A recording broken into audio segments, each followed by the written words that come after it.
अस्सलामुअलैकुम and welcome back to my channel. जैसे कि टाइटल से आप लोग को पता चल गया होगा, सफ़र शुरू हो चुका है पाकिस्तान से कतर के लिए। तो भाभी और मेरा छोटू सा मन्नो आ रहे हैं। तो बस ये एयरपोर्ट में उसकी सारी शरारतें थी, बेचारा बोर हो रहा था।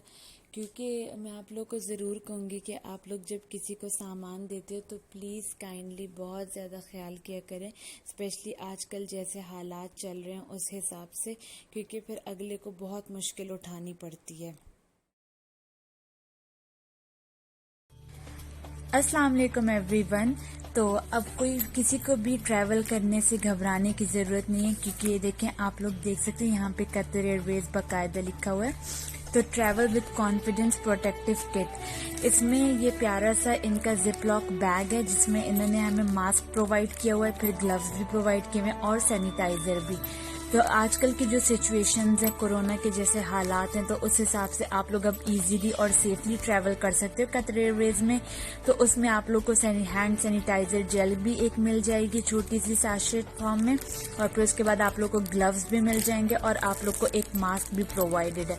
और आप लोग देख सकते हो कि इन्होंने इन चीज़ों को भी अच्छे से ट्रांसपेरेंट शॉपर्स में मीन्स कीस में रैप किया हुआ है। तो this is the safest flight that you can avail for traveling. So what you guys are waiting for? Go and check out their भाभी website. लोग घर से जल्दी निकल गए थे कोरोना के हालात की वजह से, ताकि जो भी पेपर वर्क, जो भी पेपर्स जो भी उन्हें देखना हो तो सब टाइम से हो जाए। लेकिन फिर भी उनका जहाज़ में उनको 3 बार कॉल किया गया, फिर भाभी लोग अपने जहाज़ पे पहुंचे।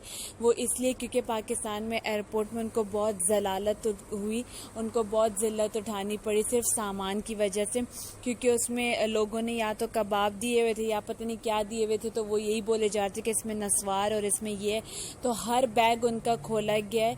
तो मैं काइंडली बहुत रिक्वेस्ट करूंगी कि आप लोग प्लीज़ जब किसी को सामान देते तो आप लोग ख्याल किया करें, हर चीज़ ना पकड़ा दिया करें, और स्पेशली आजकल के सिचुएशंस में खाने की चीज़ों को अवॉइड करें, क्योंकि उसकी वजह से बहुत मुश्किल और बहुत जिल्लत उठानी पड़ती है।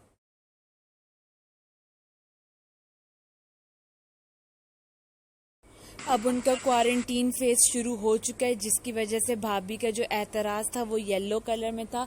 तो इसका मतलब यही था कि वो क्वारंटीन में है, तो इसकी वजह से वो सबसे पहले तो 7 डेज़ होटल में स्टे करेंगी, और उसके बाद उनका दोबारा से जब बीच में कोरोना टेस्ट होगा और अगर वो नेगेटिव आया तो उसके बाद वो घर उनको अलाउ कर दिया जाएगा।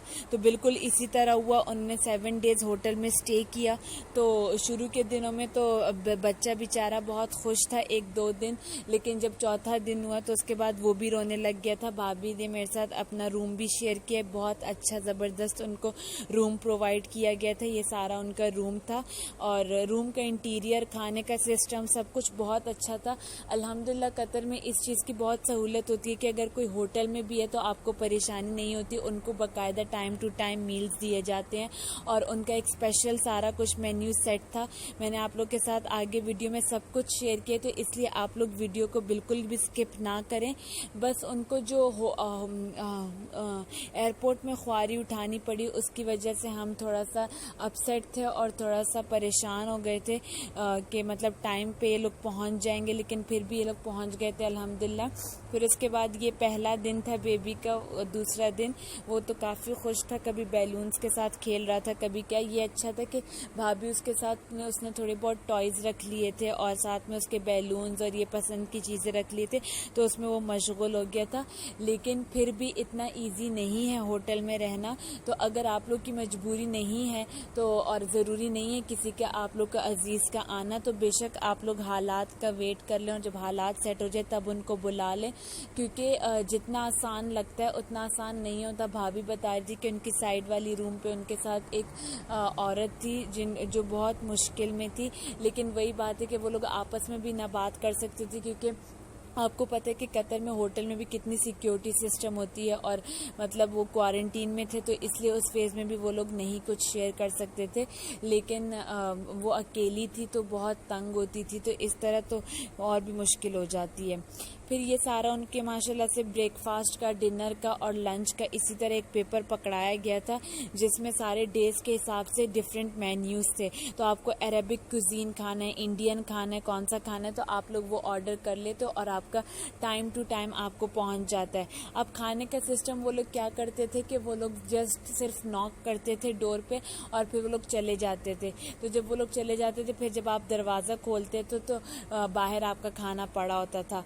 वो चीज़ मैंने भाभी को कहा था कि रिकॉर्ड कर ले, लेकिन बस वो बेचारी नहीं कर सकी, वो भी इतनी मुश्किल में थी, उसके इतने टफ डेज गुजर रहे थे। तो जैसे तैसे करके 7 दिन तो उसके गुजर गए।